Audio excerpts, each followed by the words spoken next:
Hello and welcome back to the Start a Glamping Business podcast. Today we have Mike Paclik, the founder, and Austen Trimble, the CEO of Lucky Arrow Retreat in Texas. So guys, we're going to go straight into it. Tell us a little bit about your glamping site and what guests can expect when they come and book a stay. Yeah, so we've got a glamping retreat that we're currently converting into a resort in Dripping Springs, Texas, just west of Austen, Texas. And we opened the property about 2019, middle of 2019, fairly, just months before COVID hit. So we had some challenges through that. But yeah, we're really thrilled to be on the show and talk about the retreat and what our plans are and some of the concepts we have. And hopefully your listeners can get some good information and be able to use that. Yeah, so tell us a little bit more about like the structures you've got on site and how many you've got across the site. Sure. Yeah, so we initially started with 36 structures. It was a mix of 25 cabins, 10 yurts. We're in Texas, so it's hot, so you got to have a pool. It's like having a fill in the band. But and we've got a ranch house that we recently converted into a management office and gift shop. So at this point, we've been working on, for probably the past year and a half or so, almost 2 years, expanding the property. And we currently have 40 units, and we've added safari tents and a couple additional cabins. We're in the process of doing vintage trailers, and that's a new unit type for us. So we'll have a very eclectic mix of accommodations, and that's our goal, is to be able to provide our guests and clients a good mix and variety of lodging. Yeah, and we're going to sort of touch on the expansion plans towards the end. But let's go right back to the start, starting with you, Mike. It's always interesting to hear how people got into the glamping business. Sometimes they come from highly relevant career paths. Sometimes they come from absolutely out of nowhere. Yes. So starting with you, Mike, and then we can go on to Austen. So how did you get into this business? Well, so we've got both of those. So okay. My background is in construction, and I've got a degree from A&M in construction science, and that led to building houses here in Austen. And ultimately, I ended up doing developments on the commercial side on military installations. And I moved back to Austen, started a company, and at that point, I was looking for the next project. Went on a fishing trip with some friends who were talking about the need for lodging in Dripping Springs, and I had no idea what they were talking about at the time, and they were talking about cabins, and so that led to quite a bit of research, and came upon glamping and tried to figure out how to make a project work with different unit mixes. And we looked at everything from A-frame units to tents to teepees. I mean, you name it. We were trying to analyze the best use, and really it was a proof of concept when we first started. We didn't know if it was going to be successful, and that was, you got to imagine, that was back in 2016 is when the concept came along, and we implemented that, or started to, in 2017. And imagine trying to talk to a bank about glamping and tents, and there's no way for them to collateralize that. They didn't know what the concept was to begin with. So that's where it all started. It was just really a need for lodging in our area, because we are in the wedding capital of Texas, and a lot of people were having to travel to different locations, and we wanted to create a property where everyone could stay on property without having to be segmented in different locations. Okay, and Austen, how did you come along? Yeah, well, I think it's important to mention first, by way of background, Mike mentioned that he went to Texas A&M University, and so we're an odd pair in a number of ways. If you're familiar with Texas football, I went to the University of Texas at Austen, and so Texas A&M and University of Texas have been long rivals. And so Mike and I are looking forward to having a lot of fun this upcoming football season. Fortunately, both of our teams won last weekend, and we're not playing each other until next season. But that's made for a lot of fun. And we're, I think, a complementary and odd pair in a few other ways. So I'm certainly the person that, in a way, came into glamping, totally from left field. So for the last 15 years, I've been a VP of sales and chief revenue officer for 4 or 5 different venture-backed software startups. And so I've been living on airplanes and Zoom calls and selling software very ethereal concepts, non-physical concepts in an internet-driven world. And I've had a lot of fun doing that. I've learned a lot about go-to-market, marketing, sales, and people operations. And along the way, my wife got me into real estate investing. And so we became real estate investors. We began to host a couple of Airbnb properties. We've got an Airbnb property, a cabin in Durango, Colorado. And my plan was always to find a way to get into real estate full time. That was going to be my exit strategy from technology in the long run. At the time I met Mike, I had been doing a little bit of research about glamping businesses, about this idea of, buying a piece of property in the Texas Hill Country and adding some more density, to the housing, because we had some familiarity with that at the single unit level, with the Durango property and others. And so I'm doing some research. And I had no idea, but Lucky Arrow Retreat was actually 2 miles from my house right here in my backyard. And I came out here to meet Mike. And the first thing that I thought when I met Mike was, wow, this product is stunning. And I have no idea what I'm doing. And I have no business just going out and trying to start one of these on my own. I could learn so much from Mike. And I think in the process of that conversation, I mentioned some of my ideas from my background and some things I thought that we could do to potentially take his product and basically showcase it and really put it on kind of a world stage. And so, Mike can comment further if there are other reasons why he might have thought about working with this wacky dude from the tech world. But that's how I was telling myself to him, was that, hey, I'm going to come in here and really help to put Lucky Arrow up on a showcase. It's a really beautiful and stunning property. I'm really excited about real estate. And so I think we're both taking a bit of a risk. He's pulling me from a different industry. I'm leaving an industry that I'm very familiar with. I've been in the business for about 5 months now, and I'm just absolutely stoked, having a ton of fun doing it. So it's been a great opportunity and had a lot of fun working with Mike along the way. Hi everyone, Nick from Glamping North America here, and I've just got a very quick message to announce some extremely exciting news. Since launching in July 2022, Glamping North America has made a name for itself in the North American glamping industry. We've consulted on over 40 glamping projects, accumulated over 47,000 podcast downloads and plays, and we're now ready to take the next step. And with that, we're absolutely delighted to announce that we're beginning the process of developing our own glamping projects. We want you to be involved. There are more details to come, but for now, we're taking expressions of interest from prospective investors. We're so excited to get this going. It's been a long time coming and we can't wait to get you involved. So all you have to do is fill out the form in the description of this episode and we'll be in touch with more information very soon. We can't wait to hear from you and we'll speak to you soon. Bye-bye. And is there anything that you've taken from the tech world into the glamping world? Yes, absolutely. I mean, I think one of the things for the last 2 years that I've been doing before I met Mike was consulting as a fractional chief revenue officer or VP of sales.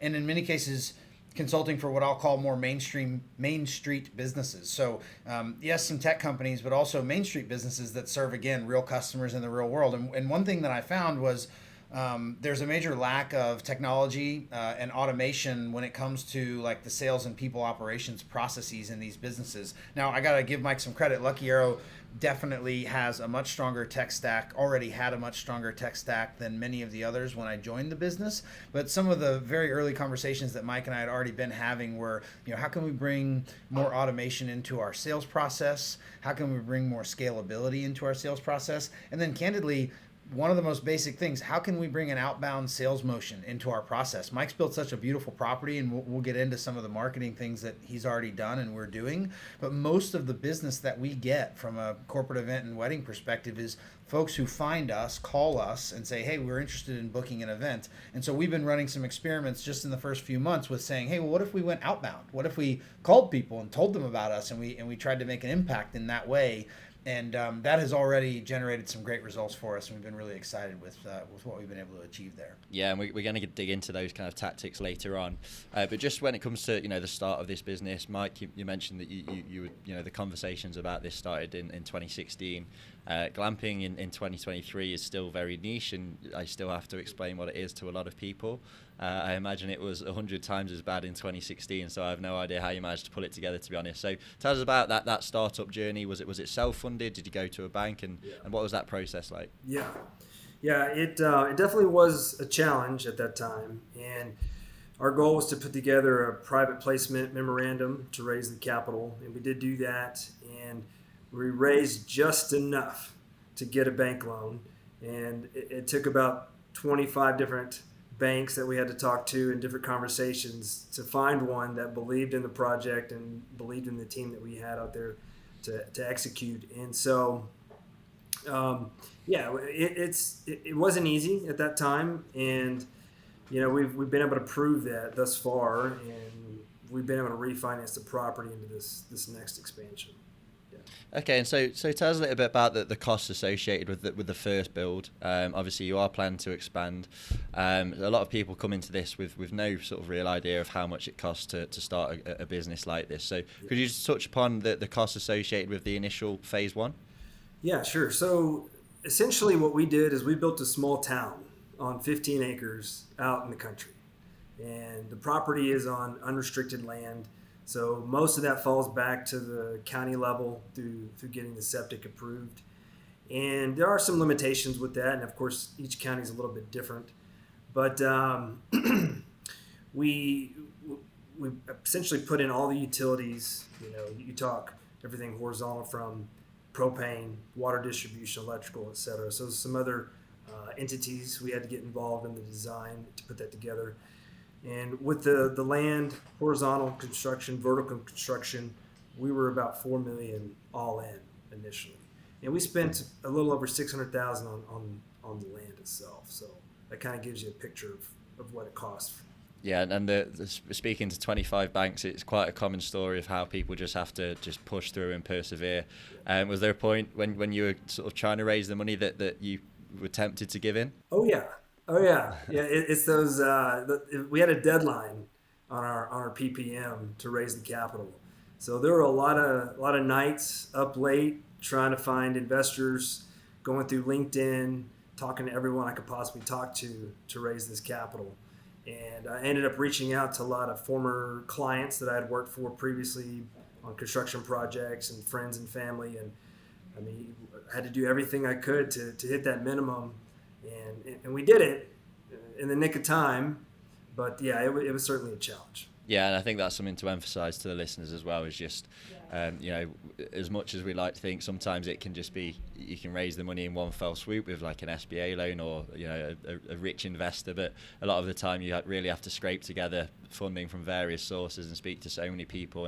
And I would suggest, it's important not to get too disheartened, and you have to keep pushing through, and hopefully they'll come out the side like you have, Mike, and you've got a thriving glamping business and with future expansion plans. So I think it's always important to sort of emphasize the perseverance that you will usually need to do something like this. So guys, you have a thriving glamping site, but you also do weddings and retreats and corporate events. So tell me a little bit about that side of the business. How much does it account for a lot of your bookings and revenue, and what's it like to run something like that as well? So naturally, just because of our location, we're located in the wedding capital of Texas. I mentioned that, and so we get tons of leads for weddings. And whether you want to be in the wedding business or not, you're going to get those leads, and those kind of events can be challenging. Some are fine, but you are going to get some challenging weddings that come through. So you got to be able to decide if that's the group that you're going to target, depending on your location. And generally speaking, weddings are going to fill up your weekends, and the rest of the days of the week, you're looking for small groups and corporate events to fill those days. So it's a combination of hitting those groups and focusing the marketing on getting them to our property and hearing about what we have to offer. And I imagine it takes a lot of organisation to run the event side of things. And obviously, you've got Mike, the founder, you've got Austen, the CEO. What's your org chart like? What's your staff schedules, etc.? What does that look like for running both the glamping and the wedding elements? Yeah, I can hop in on that one a little bit. So absolutely have some special staff that are focused on helping with events. So we have both an events sales team as well as an on-site, on-property events coordinator. So we've got a one person today, it'll probably be two, who focus on pre-sales and sales and tours, and this is for weddings and corporate events. That person works with the customer to determine, what is it that they're looking to do? Is it feasible to do that on the property? Can we house the number of folks that they want? Can we deliver the experience that they want? and then there's a handoff that happens from there to our events coordinator. And, like Mike mentioned, you kind of have to think long and hard about whether weddings are something you want to do. He's going to be really humble, but if you take a peek at, our Instagram account and some of our customer profiles, Lucky Arrow has really knocked it out of the park when it comes to delivering a really amazing wedding experience on a property that still has unique accommodations, right? When it comes to how the guests are going to be able to access the property and how the vendors are going to access the property. And they've done a great job building out a list of preferred vendors and folks that understand how to work on a property like this. And so that's what our event coordinator does, is manage all those preferred vendors, manage the customer relationships and make sure that we really nail it from a guest experience perspective.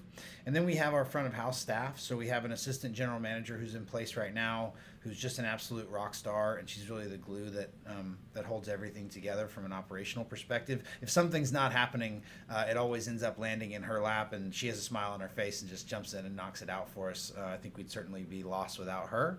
And then supporting her, we have guest services agents. So we have 4 guest services agents right now who do everything from checking in guests to making sure guest concerns and issues and questions while on property are handled. And then one of the biggest chunks of our staff is also our housekeeping team. And, I think Mike saw this early, but as you know, with any lodging situation, and particularly with glamping, I think a lot of folks tend to overlook the importance of having an extremely clean and beautiful property. I think a lot of folks think, well, it's it's kind of like camping, so it can be casual and laid back. And one thing I've picked up on from Mike and I've seen with our team is just the attention to detail and the attentiveness to making sure that every guest room is clean, the pool areas are clean, there are fresh towels. And so a large chunk of our team is also made up of our housekeeping staff who really make sure that the guest experience is amazing. Yeah, we had a guy, Zach Boozercruise, on the podcast a couple of weeks ago, and he, he's got fingers in a lot of pies. He's a podcaster. He's got like a tech startup in the sort of short-term rental space. But he also spent 18 months traveling the US, staying purely in Airbnbs during COVID. And the one thing he said, having spent a lot of money on a lot of these places, is the one thing that you just can't negotiate, that's a non-negotiable, is the place has to be clean. If people are spending $100, $200, $300 per night on a stay, you can have all the fancy amenities in the world, but it has to be clean. It's a basic expectation. And I think what you said there is important, just because you can get lost in all the excitement of getting some really expensive structures, some really cool amenities, waterfront features, amazing views. But if the tents are dirty, then you're going to struggle to bring people back. So I think that's a great point. Austen, you mentioned that when you first joined Lucky Arrow, that you implemented some new practices, brought some stuff over from the tech world. There's a lot to dig into there. I'd love to know, just to start with, you said that Mike had sort of set up an initial tech stack that was probably more advanced than most people in the industry. I'd love to know what you did to that tech stack and improved it, and the kind of sort of tips and tricks that you implemented to sort of improve that tech stack and make the process even more automated. Yeah, for sure. So, one of the things we talk about in the tech and sort of sales and marketing world a lot is the customer journey, right? Which is, it begins when a customer first comes across your Instagram profile, right? Or they first come across your website, or a friend tells them about your property. And then it ends when they've left the property and they've had this amazing experience. And ideally, if you've done it right, they're telling everyone else about what an amazing experience that they had. And the technology is a huge piece of that, right? So in the top of the funnel there, it's making sure, and we can spend more time on marketing a little bit later, but it's making sure that the property is marketed in a way that not only makes the property look beautiful and attractive, but also really clearly communicates what guests should expect, right? So for example, our yurts are the only facility on the property that don't have a bathroom. They have heat and air conditioning, and we have this amazing bathhouse, but it's super important from the get-go for folks to know what it is exactly that they're getting. And that starts with your marketing, and then it continues with your actual marketing website and your booking engine. And so Mike had worked with a local team to develop a really great website, did a little bit of PR, did some marketing that I think really clearly communicates what the property does well. And then the handoff from our website into our booking engine, we use Cloudbeds, which is a cloud-based booking engine property management system. And listen, I think Cloudbeds is great. I'm certainly not here to run a commercial for them. What I will say is the entire tech stack's got to be cloud-based, right? You absolutely must be able to interact with that software from anywhere and everywhere, because guest issues come up from anywhere and everywhere. And it also has to be something that is constantly being updated in real time. And so we've seen that as Cloudbeds has made changes and improved their software over time. If you're running something that's server side, or sitting on a server in your office or whatever, and no one can access it remotely and no one can provide guest services if they're not physically sitting in an office, the guest experience is just not great. And that piece of software just continues to age, and it's never any better than the day that you bought it. So Cloudbeds is one option for cloud-based PMS. It's one we've been using and been doing pretty well. And what I think is also important about using cloud-based software is the integrations that it lends itself to related to the other pieces in the tech stack. So we use a voice over IP soft phone for the business where guests can send text messages and make phone calls in. So if we don't happen to have a guest services agent at the front desk when they're checking in or when they have a question, they're able to send a text message directly into a number, and that's going to ping our whole team. And so they're going to be able to get a quick response to any issue or any question that they have. We've got a point of sale system. We're using Square today. It's met our needs. You see a lot of small businesses using that because it's, again, cloud-based and it's extremely configurable. And so we found some really great synergies with the tech that Mike already had set up in the business. And then in terms of things that I've been looking at adding, so we've been talking about a CRM, a customer relationship management tool. I think we'll likely land on salesforce.com for that tool, with the ability to then track that customer journey within that tool. To use that to do more outbound sales, like I alluded to earlier, is really important. And then another piece of technology that we put in place, a platform, is called Resort Pass. And so we've been using Resort Pass as a way to generate more walk-in traffic and on-property guests in the times when we're not quite as busy. And it's been really a great way for us to, again, just like develop around different types of guest journeys. We have folks who want to just come out here for the day and hang out by the pool and have a drink and have a great experience. We have folks that want to come and have a staycation for the weekend. And then we have big groups for weddings and corporate events. And, each of them need to interact with the property in a different way. And so everything that we do related to the tech stack and the operations, we're thinking about the customer journey. Okay, I'm going to ask you some questions about Salesforce off mic, but I think that's just going to be so dry and technical and boring for the audience to listen to.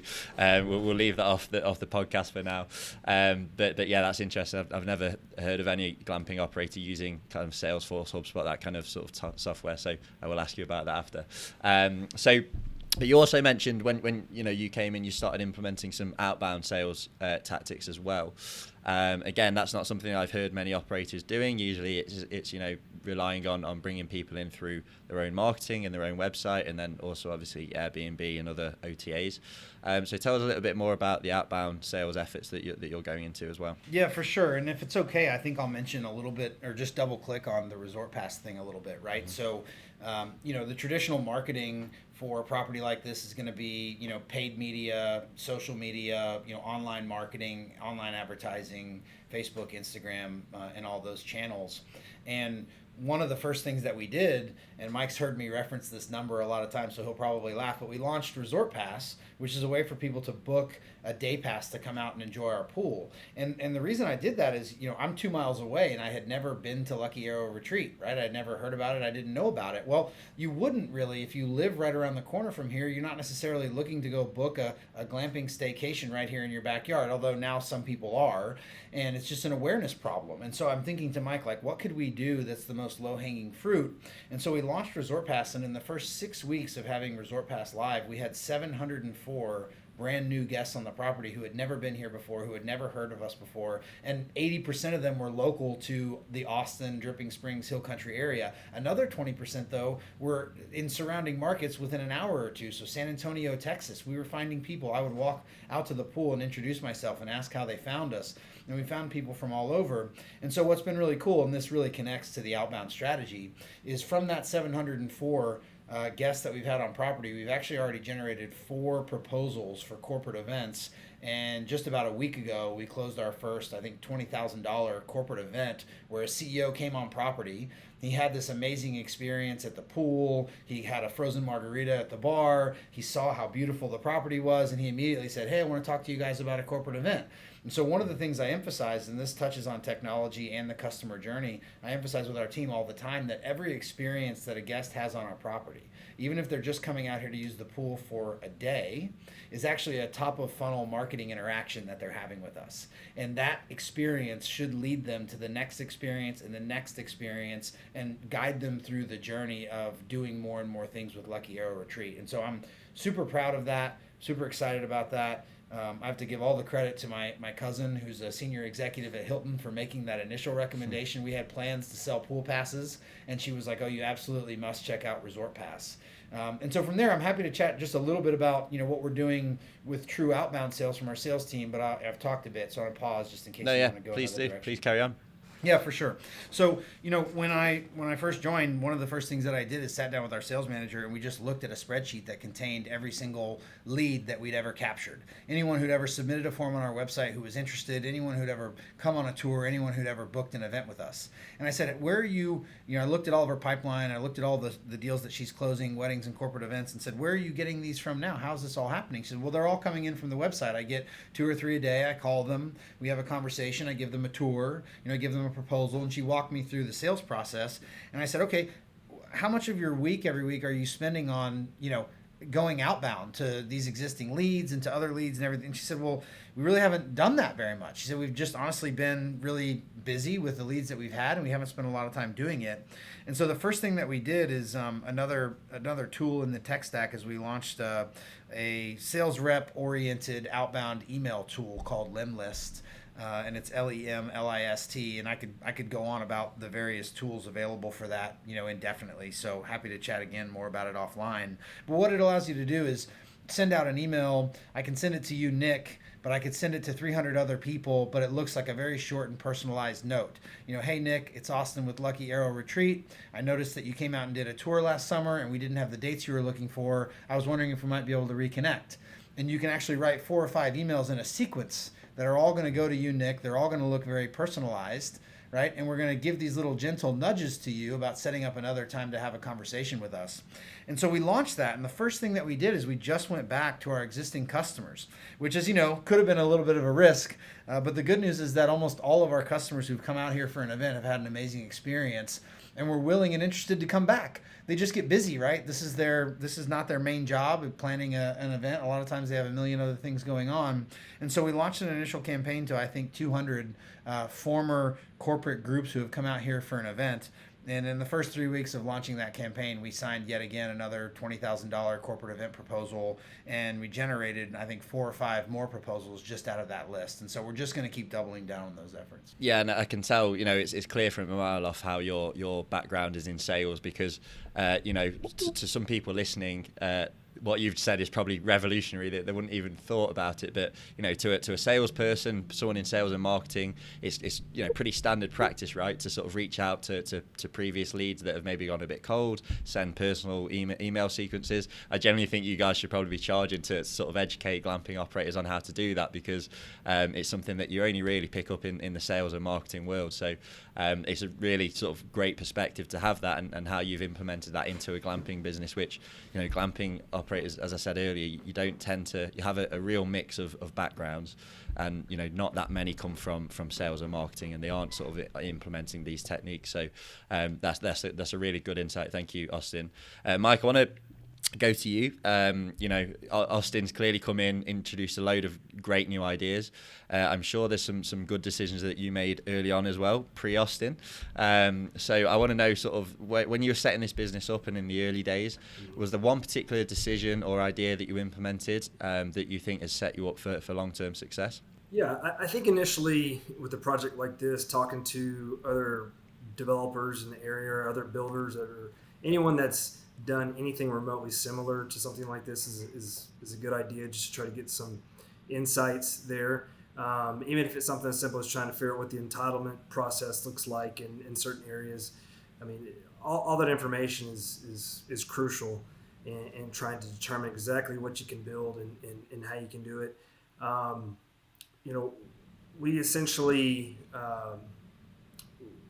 after going through that process and coming up with a plan, we really settled on, the cabins and the yurts initially. I mean, I told you guys earlier that we started with A-frames and teepees, and it was kind of a wild, eclectic range of lodging options. And so I think just spending the time to really do the due diligence and study what other properties, even if they're not in your area, study what's been successful and try to maybe implement that if you can.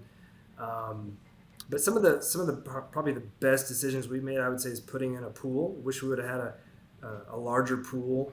You just got to have it, especially in where we're located in, maybe in some of those Sunbelt states. That you just got to have. I wish we'd have 3 pools if we could. That's what brings a lot of traffic to the property, and Resort Pass has been huge for us. It allows you to sell the food and beverage to, puts people in the gift shop. So there's just a lot of benefits of doing this. So that's probably been our best decision. Okay, and on the flip side, we usually go from the best idea to the biggest mistake you've made, and I'll throw this out to either of you. Has there been one particular mistake or something that if you could go back again, you'd do it differently since you got up and running? I mean, there's always going to be things you're going to learn along the way, and your contracts tend to reflect that, and they adjust and change as you experience various events. One thing I wish we would have done at the very beginning was try to find a larger parcel of land, because now we're at a point where it's been successful. We want to expand, and we're having to look at other properties to do that. And so we essentially have maxed out every square foot of our property. It's all based on the septic design, and we're building a restaurant that will open soon. That takes up quite a bit of capacity. So there's just different things that we want to do, and we're a little bit constrained because of the acreage. And so if we would have purchased maybe a 30 or 40 acre property, that would have been great for us, and being able to implement some of those changes and expansion plans. Hi everyone, thanks for listening. This is just a quick note to say that this podcast is brought to you by Glamping North America. And what we do is we help you through the process of starting a glamping business no matter what stage you're at. So if you need to find a property, we'll tell you where the most suitable area is to start your glamping business. If you have a property, we'll look at your local zoning code and tell you how likely you are to get your project off the ground according to the zoning rules and regulations in your local area. We'll also give you a really good roadmap of permits that you'll need and regulations that you'll need to be aware of to get your glamping business off the ground. If you need financing, we'll introduce you to our range of financing partners and do you a feasibility study that will give you some really solid financial projections and market analysis that will allow you to acquire the funding that you need. If you need glamping units, we'll talk you through your options and introduce you to one of our trusted manufacturing partners to ensure that you're looked after throughout the whole process. If you need a site design or if you need permits to move forward with your project, we've got architects who will do all your drawings, make all your arguments, and essentially allow your dream to become a reality. The list goes on, and I don't want to bore you, so I'll let you get back to the episode in a second. All I'd say is that Glamping North America are the people to speak to about starting a glamping business in the US or Canada. So if you're even thinking of starting a glamping business, just get in touch with us at contact@glamptech.com or 646-586-2330. All the details are in the description, and no matter what stage of the process you're at, we will be able to help, whether it's doing something ourselves or pointing you in the right direction of our partners. Just let us know that you came from the podcast and we'll see about doing you a little discount along the way. So thanks for listening, and I'll let you get back to the episode. Well, you mentioned the expansion plans. That brings us on to them perfectly. So tell us a little bit about your plans for the future of Lucky Arrow. Yeah, so at this point what we've done is we've fine-tuned the concept. And so we've gone from a retreat to more of a glamping resort. And with the addition of the restaurant, we'll also have 48 units. We'll have 2 pools. We believe that is the best concept to take to other parts of Texas or around the U.S. And so we're in discussions with different capital partners, different developers. We're talking to a lot of people to try to make that happen, and looking at some different markets. Probably start with Texas in our area, but certainly want to expand out. And we believe that target is probably closer to 75 to 100 units, maybe 125 in some cases. And the reason is, once you are able to get corporate business, they generally need a larger space because typically it's one person per unit. And we've turned away a lot of business because we just don't have the space at 40 units, and even we'll have 48. It's just sometimes it's not enough. So that's really our opinion. The sweet spot is probably the 75 to 125 unit mark. But at that point, when you get to that point in the business, you have to back that up, one, with the service, of course, but two, you have to have amenities. You have to be able to provide activities and different amenities for these folks. And so that's what we're dialing in on now. And we believe by the end of the year and into the next year, we'll have Lucky Arrow to the point where we're pretty happy with it, and that's the concept to duplicate. Yeah, and we ask this question every time to finish things off. It's always the same answer, but there's always some kind of variation. So I'm going to ask it. Mike, are you happy with your decision to start this business?